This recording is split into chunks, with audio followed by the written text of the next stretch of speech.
Welcome! In this video, we'll walk you through some basics of how to use, and not to use, AI tools that generate content so that you can make sure you are following CCU's academic integrity policy. Before we begin, it's important to understand that policies around AI tools can vary. Some professors may allow them for certain assignments, while others may prohibit their use entirely. So, always start by checking your syllabus and the student handbook, and if anything's unclear, make sure to ask your professor for clarification. Generally though, what counts as plagiarism at CCU when it comes to AI? Using AI to generate the substantive content of your writing, and directly copying sentences, ideas, summaries, or code from any AI tool and turning them in as your own work. Basically, if AI is doing the work instead of you, that's a problem. So when it comes to AI in research, what are some ways you can use it? The use of CCU-provided Grammarly and Perla accounts. Brainstorming topics and new ideas. Exploring counterarguments and different points of view. Helping organize your ideas.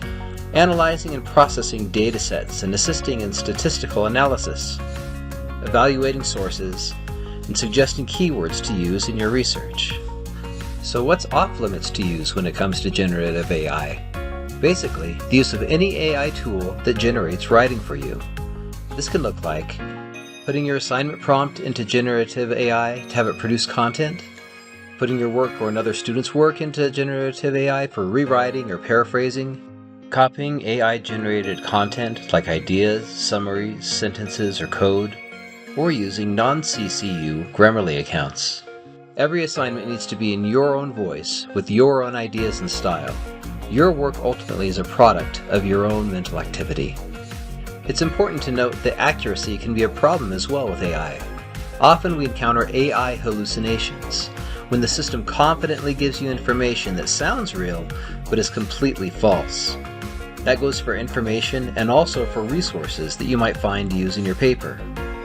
Here's one example of a quote and its supposed resource that was pulled from an AI generator.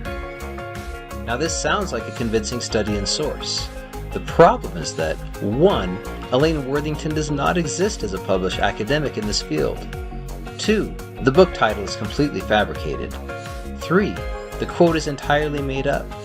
And 4. The publisher and year are inserted to make the references look legitimate, but they don't correspond to any real publication.